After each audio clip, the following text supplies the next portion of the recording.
Bienvenue dans la BD de la semaine dernière. Sortez vos plus beaux Varispin parce qu'aujourd'hui, on parle de ping-pong.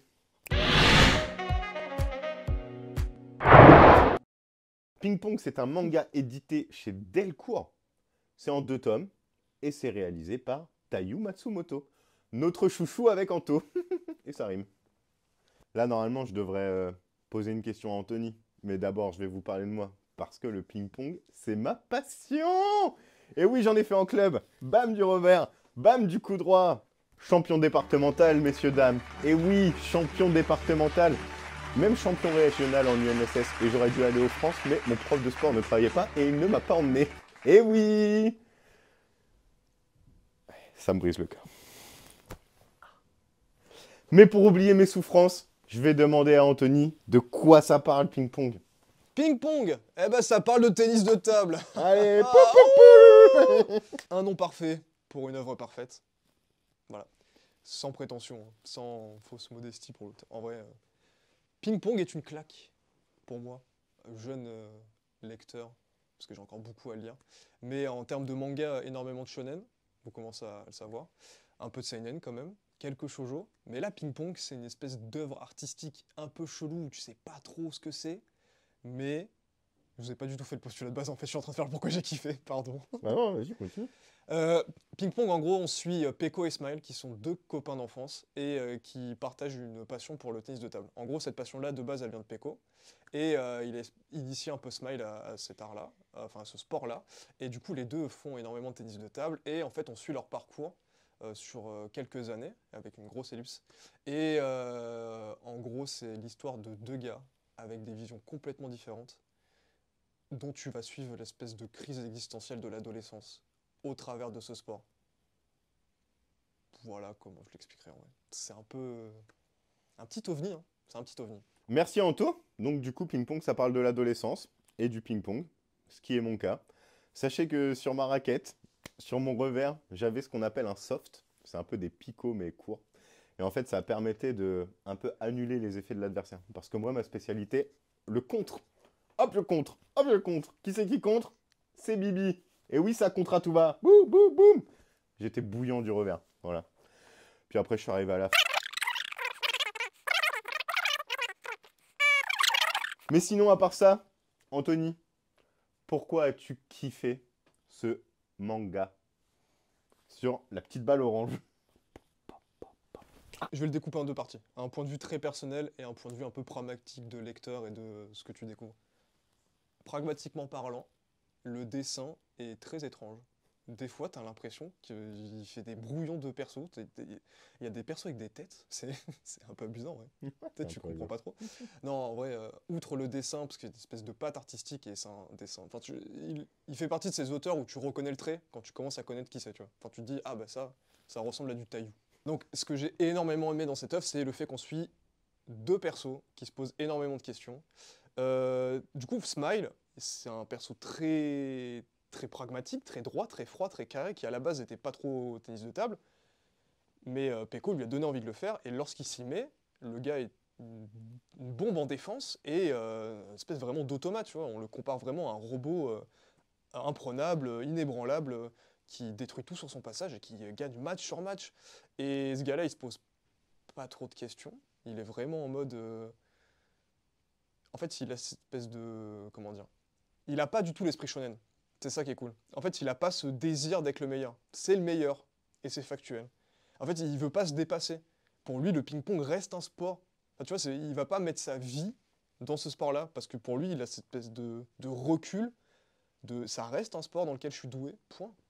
Et à l'inverse, Peko, lui, est pur esprit shonen dans le sens où le tennis de table, c'est ce qu'il a un peu, socialement parlant, révélé, tu vois, dans son groupe de copains, en mode ah putain, Peko, quand on parle de Peko, on parle du gars qui est trop fort au tennis de table. Et lorsqu'il initie son copain et que son copain le défonce, bah du coup, il vit pas bien, tu vois. Et il aime tellement ça que ça le bouleverse. Et après, on suit l'histoire du pourquoi, du comment, tout ça. Mais c'est une espèce de pièce à double face, un revers finalement, une face, à deux faces quoi. Et c'est trop intelligent comment c'est raconté, c'est prenant, les deux gamins, ils se posent des questions qui te touchent premier degré. Il y a une case, enfin plusieurs cases, Et c'est avec Peko. Peko a le je t'aime très facile. C'est un peu délirant. Et il s'entraîne avec la grand-mère du club, si je dis pas de bêtises. C'est la mamie. C'est ça. Ouais. Il s'entraîne avec la grand-mère du club. Et il lui balance des je t'aime comme ça, en mode mamie je t'aime, tu vois. Mais tu la connais pas trop. Enfin, c'est trop. Il est trop bizarre ce personnage, je sais pas. Il a un smile. Pardon. Il a un sourire qui te. Limite, t'es ému quand tu le vois réussir. Parce que pour le coup, Peko, tu suis vraiment sa crise existentielle. Tu suis vraiment pourquoi ça l'a profondément atteint. Et à un moment, bah, petit spoiler.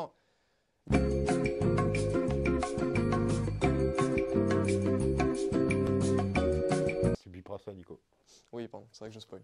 Je vais peut-être un peu trop loin, pardon. Mais c'est le récit de deux adolescents sous fond de tennis de table. Et on sait, enfin, les lecteurs et les lectrices de manga, et plus particulièrement de manga de sport, savent que tous les persos qui sont traités dans des mangas de sport vivent que pour ça. Et du coup, tu sais à quel point c'est prenant psychologiquement.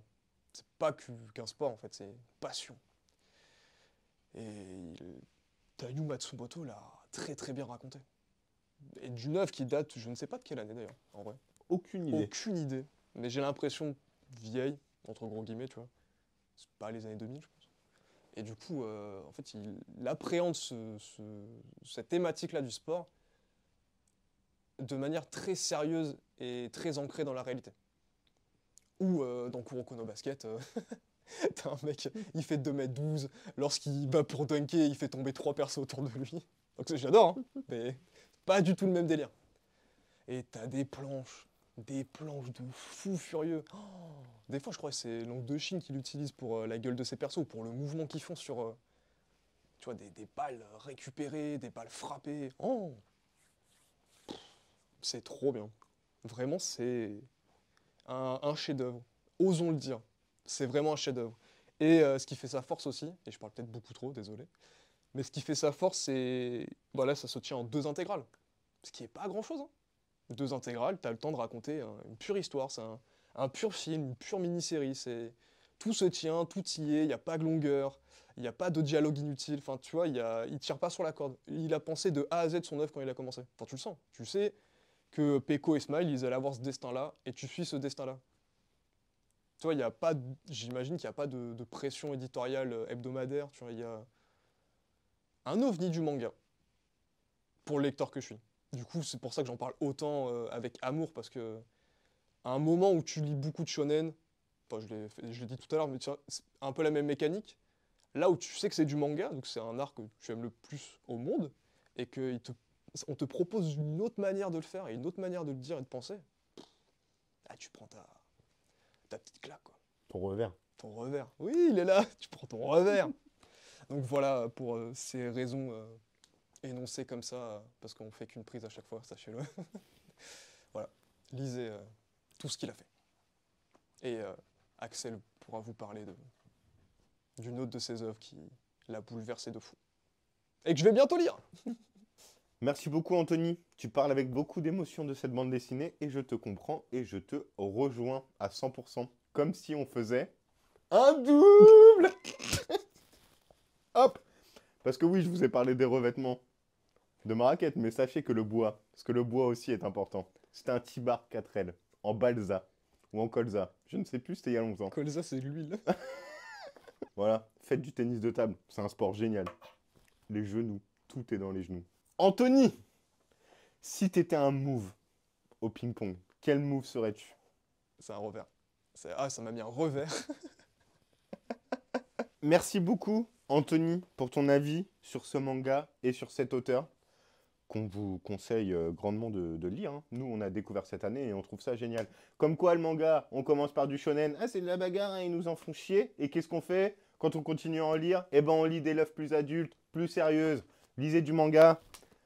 C'est trop bien. Sur ce, 2 petits coups de gueule. Pourquoi 80% des gens qui regardent nos vidéos ne sont pas abonnés? Cliquez-moi sur ce petit bouton. Et aussi, où sont passés nos BD des étagères? Arrêtez de nous voler nos livres. Ça, c'est pour les salariés de l'assaut qui vont regarder cette vidéo. Sur ce, on espère. Sur ce, on vous fait des gros bisous et on vous dit à dans 2 semaines prochaines. Je prends en otage l'éphéméride de fin. Parce que, autre coup de gueule, mais petit plaisir de la vie quand même. Tout le monde se croit bouillant au ping-pong. Tout le monde. Oui, c'est pas parce que t'as fini deuxième du tournoi de Palavas-les-Flots au camping quand t'avais 13 ans que t'es bouillant, mon petit loulou. Absolument pas, ok? Et moi, ma petite revanche sur la vie, parce que j'étais un petit gros qui plaisait pas aux meufs, qu'est-ce que c'était? Pas les tournantes, hein, parce que les tournantes au ping-pong, c'est de la merde. C'est pas du ping-pong, ok? Si on fait du ping-pong, on fait soit un 2 contre 2, soit un 1 contre 1, mais on tourne pas autour d'une table comme un débile, ok? Bref, plaisir de la vie. Nicolas, lycée, grand, beau, maigrichon, des boutons plein la gueule. Mais voilà, il plaît aux filles et il fait le malin. Ouais, moi je suis trop fort, je vais vous éclater au tennis de table. Sauf que, moi j'en fais déjà en club depuis 2 ans.